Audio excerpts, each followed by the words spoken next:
வணக்கம். தமிழ் மனம் நியூஸ் உங்களை அன்புடன் வரவேற்கிறது.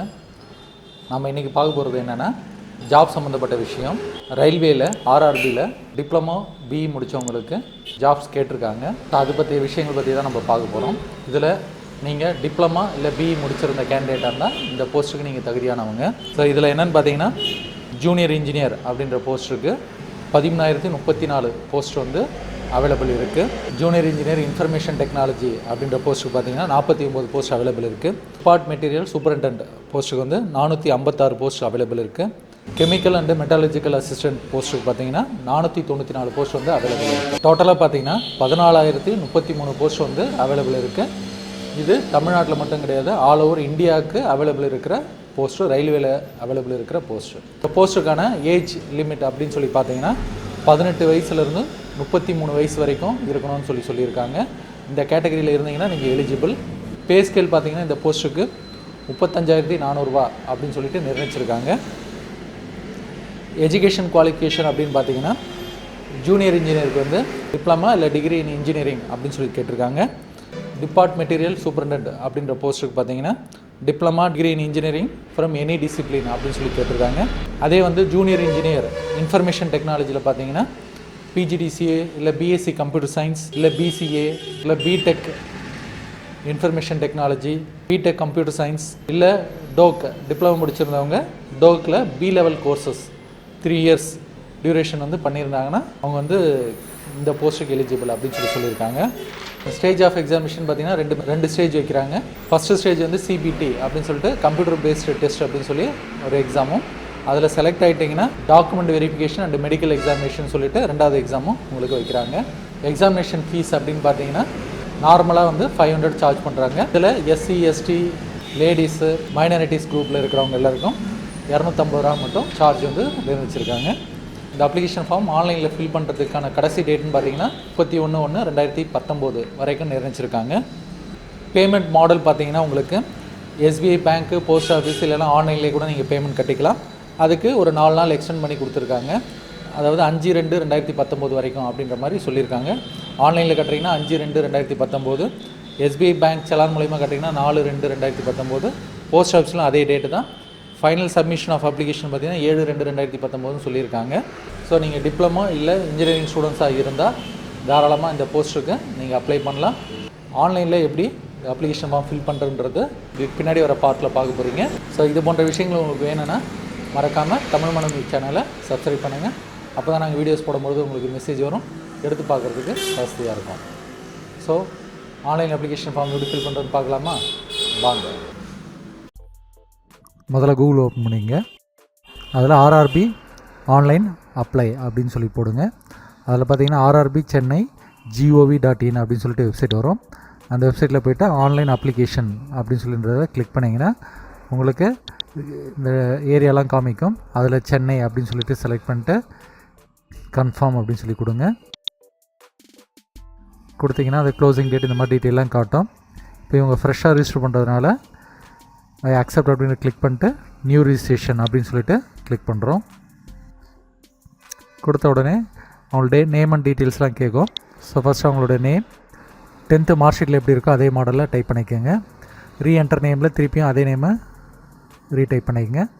டேட் ஆஃப் பர்த்தில் உங்களோட டேட் ஆஃப் பர்த் என்னவோ அதை டைப் பண்ணிக்கோங்க.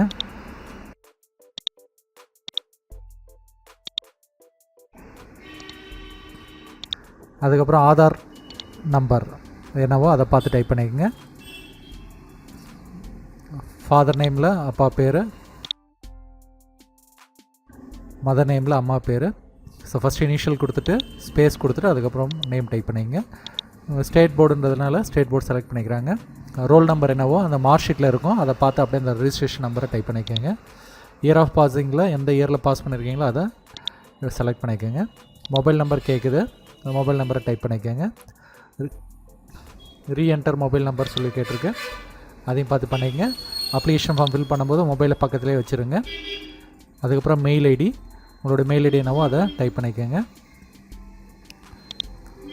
ரீஎன்டர் மெயில் ஐடியில் திருப்பியும் ரீஎன்டர் பண்ணுங்கள். அதுக்கப்புறம் கேப்சா கோடு என்ன இருக்கோ அதை பார்த்து அப்படியே டைப் பண்ணிக்கோங்க. பண்ணிவிட்டு ஐ ஹியர் பை அப்படின்றத டிக் பண்ணி விட்டு சப்மிட் அப்படின்னு சொல்லி கொடுங்க. ஸோ டீட்டெயில்ஸ் எல்லாம் கரெக்டாக இருக்குன்னு ஒரு வாட்டி கன்ஃபார்ம் பண்ண சொல்லுது. கன்ஃபார்ம் அப்படின்னு சொல்லி கொடுங்க. யூ ஹேவ் ரிஜிஸ்டர்ட் சக்ஸஸ்ஃபுல்லி அப்படின்னு சொல்லி மெசேஜ் வரும். ஸோ அதுக்கப்புறம் என்டர் ஓடிபின்னு சொல்லிவிட்டு உங்கள் செல்லுக்கு ஒரு ஓடிபி நம்பரும் உங்களுடைய மெயிலுக்கு ஒரு ஓடிபி மெசேஜும் அனுப்பிச்சிருப்பாங்க. அந்த மெயிலை ஓப்பன் பண்ணி அதில் என்ன மெசேஜ் இருக்கோ அதை டைப் பண்ணிக்கோங்க. உங்கள் செல்லுக்கு வந்திருக்க மெசேஜை டைப் பண்ணிக்கோங்க. அதுக்கப்புறம் இந்த கேப்சா கோடை கொடுத்துட்டு வேலிடேட் அப்படின்னு சொல்லி கொடுங்க.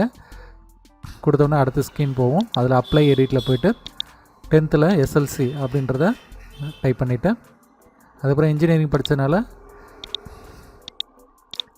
இன்ஜினியரிங் டிகிரியை செலக்ட் பண்ணிவிட்டு அது என்ன இன்ஜினியரிங்கோ அதை செலக்ட் பண்ணுறாங்க. இப்போ நீங்கள் டிப்ளமா இருந்தால் டிப்ளமா செலக்ட் பண்ணிக்கலாம். ஸோ அதுக்கப்புறம் நேஷ்னாலிட்டியில் இந்தியா, கம்யூனிட்டியில் இவங்க வந்து ஓபிசி கேட்டகரியில் வராங்க. அதனால் கொடுத்துட்டு கன்ஃபார்ம் அப்படின்னு சொல்லி கொடுக்குறோம். அதில் எந்த ஸ்டேட்டு, தமிழ்நாடு, டிஸ்ட்ரிக்கு வந்து உங்கள் நாமக்கல் டிஸ்ட்ரிக்கு, கேஸ்ட் வந்து 1 இயர் கேட்டகரியில் வரனால 1 இயர், அப்புறம் ஜெண்டரில் ஃபீமேல், ரிலிஜனில் இந்து, அதுக்கப்புறம் மேக்ஸிமம் இது எல்லாமே நோ தான் வரும். பிடபிள்யூபிடி, எக்ஸ் சர்வீஸ் மேன், அப்புறம் ஏஜ் ரிலாக்ஸேஷன் எதாவது கேட்குறீங்களா, ரயில்வே எம்ப்ளாயாக இருக்காங்களான்றதுக்கு நோ, விடோ அப்படின்றதுல நோ. ஸோ எல்லாமே மேக்ஸிமம் நோ கொடுங்க. கொடுத்துட்டு கேப்சா கோடு கொடுத்துட்டு கன்ஃபார்ம் அப்படின்னு சொல்லி கொடுத்துங்க. ஸோ கொடுத்த பிறகு உங்கள் போஸ்ட் வந்து எந்த ஆர்டரில் நீங்கள் ப்ரியாரிட்டி கொடுக்க விரும்புகிறீங்கன்னு கேட்கும். அதில் 1 2 3 4ன்னு சொல்லிவிட்டு எந்த போஸ்ட்டுக்கு வேணுமோ அந்த வேகன்சி லிஸ்ட்டை பார்த்து நீங்கள் அப்படியே 1 2 3 4ன்னு டைப் பண்ணிவிட்டு சப்மிட் அப்படின்னு சொல்லி கொடுங்க. ஸோ கொடுத்துட்டு கன்ஃபார்ம் அப்படின்னு சொல்லி கொடுங்க. இது கொஞ்சம் டைம் எடுத்துக்க உங்களுக்கு எந்த வேக்கன்சி உங்களுக்கு ப்ரியாரிட்டி கொடுக்குறீங்க அப்படின்றதுக்கு. ஸோ அதுக்கப்புறம் வந்து எக்ஸாம் குரூப்பில் இவங்க எலக்ட்ரிக்கல் அண்ட் அலைட் இன்ஜினியர் குரூப்பில் வராங்க. செக்யூரிட்டி கோடில் அந்த நம்ம கேப்சா கோடை டைப் பண்ணிவிட்டு சப்மிட் அப்படின்னு சொல்லி கொடுங்க. ஸோ இதுக்கும் ஒரு வாட்டி கன்ஃபார்ம் பண்ணி கேட்கும். அதனால் கன்ஃபார்ம் அப்படின்னு சொல்லி கொடுங்க. கொடுத்தோன்னே அடுத்த ஸ்டேஜ் பேமெண்ட் கட்டுறது, அப்ளிகேஷன் ஃபீன்னு சொல்லிட்டு போகிறோம். இப்போ இவங்க ஃபீமேல் கேண்டிடேட்னால 250 வாங்குது, மற்றவங்களுக்கு 500 சொல்லி வரும். இப்போ பேங்க்கில் இவங்க டெபிட் கார்டு மூலயமா கட்ட போகிறாங்க. அதனால் பேங்க்னு சொல்லிட்டு கொடுத்துட்டு இந்த டிக் பண்ணிட்டு கிளிக் டு ப்ரொசீட் அப்படின்னு சொல்லி கொடுங்க. கொடுத்தோன்னே பேங்க் வெப்சைட் போவோம். அதில் கார்டு பேமெண்ட் மூலயமா கட்டுறதுனால கார்டு பேமெண்ட்டை செலக்ட் பண்ணிக்கிறோம். ஸோ கையில் ஏடிஎம் கார்டு, டெபிட் கார்டு கையில் வச்சுருக்கணும். அதில் அமௌண்ட் இருக்கணும்.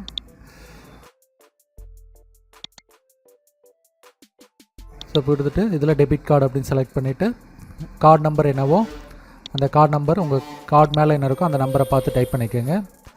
அதில் எக்ஸ்பைரி டேட் இல்லைனா வேலிட் அப் டு அப்படின்னு சொல்லியிருக்கோம். அதில் என்ன இருக்கோ அதை பார்த்து அந்த டேட்டை செலக்ட் பண்ணிக்கோங்க. அந்த இயரும் அந்த மந்த்தும் வந்து செலக்ட் பண்ணிக்கோங்க. கார்டு ஹோல்டர் நேமில் கார்டு மேலே என்ன அந்த கேண்டிடேட் பேர் எழுதியிருக்கோம் அதை அப்படியே டைப் பண்ணிவிட்டு சிவிவி நம்பர்னால் கார்டு பின்னாடி ஒரு 3 டிஜிட் நம்பர் கொடுத்துருப்பாங்க. அது என்னவோ அதை பார்த்து டைப் பண்ணிவிட்டு கேப்சா கோட் டைப் பண்ணிட்டு பே அப்படின்னு சொல்லி கொடுங்க. கொடுத்த உடனே உங்கள் செல்லுக்கு ஓடிபி வரும், மெசேஜ் வரும். அந்த மெசேஜ் என்னவோ அதை பார்த்துட்டு மேக் பேமெண்ட் அப்படின்னு சொல்லி கொடுங்க. கொடுத்த உடனே பேமெண்ட் வந்து சக்ஸஸ்ஃபுல்லாக கட்டியாச்சு அப்படின்னு சொல்லிட்டு மெசேஜ் வருது. ஸோ அதுக்கப்புறம் கிளிக் ஹியர் அப்படின்னு சொல்லி கொடுத்தீங்கன்னா அடுத்த ஸ்க்ரீன் போகும். இதில் ஃபில் அடிஷ்னல் டீட்டெயில்ஸ் அதை செலக்ட் பண்ணிங்கன்னா ஸோ இப்போ அதில் வந்து என்ன ஸ்டேட்டு, அப்புறம் வந்து டிஸ்ட்ரிக் என்ன, அதுக்கப்புறம் எஸ்எல்சி எங்கே படிச்சிக்கின்றதுக்காக கேட்குறாங்க. அந்த பர்சன்டேஜ் ஆஃப் மார்க் என்னவோ அதை பார்த்து சொல்லிக்கங்க. அதே மாதிரி டிகிரி குவாலிஃபிகேஷன் டீட்டெயிலில் எந்த காலேஜில் படிச்சிங்க, அப்புறம் டேட் ஆஃப் பாஸிங்கில் உங்கள் அந்த மார்க் ஷீட்டில் இருக்கும். அதில் பார்த்து அப்படியே எடுத்து செலக்ட் பண்ணிக்க வேண்டியதான். அதுக்கப்புறம் ஸ்டேட் எந்த ஸ்டேட்டு, டிஸ்ட்ரிக்கு, அதே மாதிரி நாமக்கல், இவங்க சேலம் டிஸ்ட்ரிக்டில் படித்தாங்க அதனால் சேலம் போட்டிருக்காங்க. சிஜிபிஏ மார்க் என்னவோ அதை பார்த்து இங்கே டைப் பண்ணிக்கிறோம்.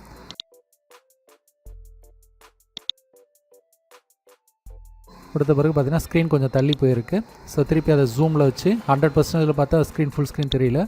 அதனால் 90% மாற்றி விட்டுட்டு அதுக்கப்புறம் ரிமைனிங் டீட்டெயில்ஸை ஃபில் பண்ணுறோம். இது ஹையர் குவாலிஃபிகேஷன் தான் படிச்சிருந்தால் கொடுக்கலாம். மதர் டேங்கில் தமிழ் செலக்ட் பண்ணிக்கோங்க.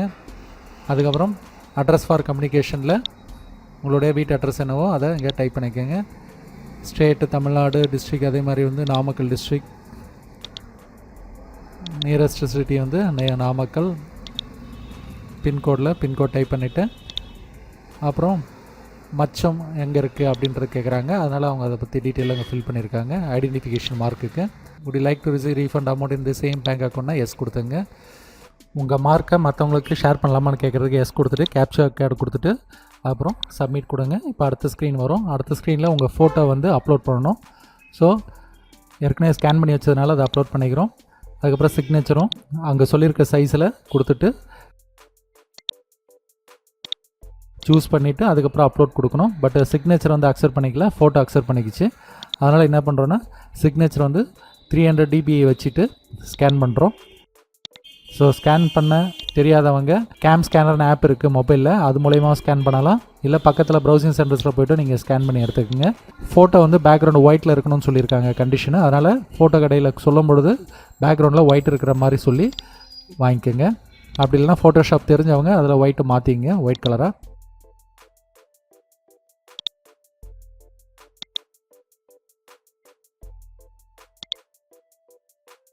ஸோ அதுக்கப்புறம் இவங்க டீட்டெயில்ஸ் அப்லோட் ஆகிடுச்சு, கன்ஃபார்ம் அப்படின்னு சொல்லி கொடுத்துட்டு பிரிண்ட் டீட்டெயில் அப்படின்னு கொடுத்தீங்கன்னா பிரிண்ட் எடுத்துக்க வேண்டியது தான். ஸோ டீட்டெயில்ஸ்லாம் கரெக்டாக இருக்கான்னு ஒரு வாட்டி பார்த்துங்க. பார்த்துட்டு பிரிண்ட் அப்படின்னு சொல்லி கொடுத்தீங்கன்னா பிரிண்ட் எடுத்துக்கலாம்.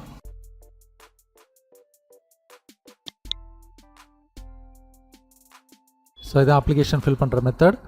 ஹோம்க்கு போங்க. ஹோமில் போய்ட்டு நீங்கள் பேமெண்ட் கட்டினது போயிருக்கா இல்லையான்னு செக் பண்ணுறதுக்கு செக் பேமெண்ட் ஸ்டேட்டஸ் பார்த்தீங்கன்னா கம்ப்ளீட்டட் சக்ஸஸ்ஃபுல்லி அப்படின்னு சொல்லி மெசேஜ் வந்திருக்கு. ஸோ இதுதான் வந்து ஆர்ஆர்பிக்கு அப்ளிகேஷன் ஆன்லைனில் ஃபில் பண்ணுற மெத்தட். ஸோ இப்போது ஆர்ஆர்பிக்கு ஜூனியர் இன்ஜினியர் போஸ்ட்டுக்கு ஆன்லைனில் எப்படி அப்ளிகேஷன் ஃபார்ம் ஃபில் பண்ணுறதுன்னு பார்த்தீங்க. உங்களுக்கு பயனுள்ளதாக இருக்கும்னு நினைக்கிறோம். இதில் ஏதாவது சந்தேகங்கள் இருந்தால் கமெண்ட்ஸில் கேளுங்க, ஆன்சர் பண்ணுறோம். மேலும் இது போன்ற விஷயங்கள் உங்களுக்கு வேணும்னா மறக்காமல் தமிழ் மனம் நியூஸ் சேனலை சப்ஸ்கிரைப் பண்ணுங்கள். மீண்டும் ஒரு வீடியோவில் வந்து சந்திப்போம். நன்றி, வணக்கம்.